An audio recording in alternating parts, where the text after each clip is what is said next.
اور یہ میرے بھائی اللہ کے فیصلے ہیں. نہ جانے کیوں لوگ چی بجی ہوتے ہیں, نہ جانے لوگوں کو کیوں پریشانی ہوتی, وہ افضل کیوں ہو گئے, وہ نمبر 1 پر کیوں ہیں. ارے اللہ نے کیا ہے ان کو. تمہیں اب بھی سمجھ نہیں آئی حضور کے اشارات؟ تمہیں اب بھی سمجھ نہیں آئے؟ تمہیں اب بھی پتہ نہیں لگا کہ حضرت ابو بکر حضور کی ساری امت میں اور پچھلی جتنی امتیں گزری سب میں افضل کیوں ہیں؟ تمہیں اب بھی یہ بات سمجھ میں نہیں آئی کہ مصطفیٰ کریم نے اپنی حیات ظاہری میں 17 بار 17 ٹائمز 17 مرتبہ اپنا مصلی، جس شخصیت کو اللہ کے نبی نے بنا چوں چرا کسی کے دیا ہے، اس شخصیت کا نام ابو بکر صدیق اکبر رضی اللہ تعالیٰ عنہ. حتیٰ کہ ایک موقع پر تو انتہائی فضیلت بیان کر دی اللہ کے نبی نے، انتہائی فضیلت بیان کر دی کہ صدیق اکبر رضی اللہ تعالیٰ عنہ کہیں گئے تھے، حضور کی طبیعت ناساز تھی، نماز کا وقت ہو گیا. بلال حبشی نے دیکھا رضی اللہ تعالیٰ عنہ، حضرت ابو بکر نہیں ہے، چونکہ حضور کی غیر موجودگی میں حضرت ابو بکر ہی نماز پڑھایا کرتے تھے، اور یہ شریعت کا فیصلہ ہے، امت کی امامت وہی کرے گا جو امت میں سب سے افضل ہو.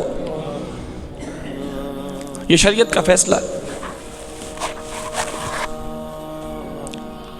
تو ابو بکر صدیق اکبر نہیں تھے، کہیں گئے تھے تھوڑی دیر کے لیے، پھر آ گئے تھے، لیکن نماز کا وقت ہو گیا جماعت کا.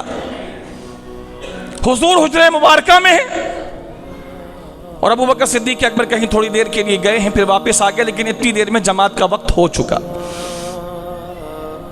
حضرت بلال حبشی نے کہا کہ ابو بکر نہیں ہے، عمر آپ نماز پڑھا دیجیے، آپ نماز پڑھا دیجیے.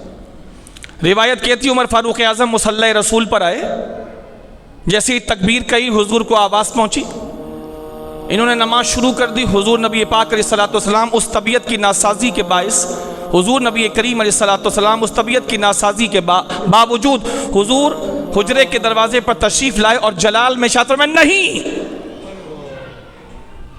نہیں. ابو بکر صدیق اکبر آ چکے تھے، فرمایا یہ نہیں ہو سکتا کہ جس قوم میں ابو بکر موجود ہو، یہ ہو نہیں سکتا کہ ابو بکر پیچھے ہو کوئی آگے بڑھ کے نماز پڑھا سکے. نہیں ہو سکتا یہ، اس لیے کہ اللہ اس بات پر راضی نہیں ہوگا اور مسلمان اس بات پر راضی نہیں ہوں گے. اللہ اس بات پہ راضی نہیں ہے کہ ابو بکر جس قوم میں موجود ہو اور اللہ کے نبی کے علاوہ کوئی اور آگے مصلی رسول پر کھڑے ہو کر کے نماز پڑھا سکے. اور دوسری روایت کہتی ہے وہ نماز حضرت عمر فاروق اعظم کو توڑنی پڑی اور دوبارہ صدیق اکبر نے نماز پڑھائی.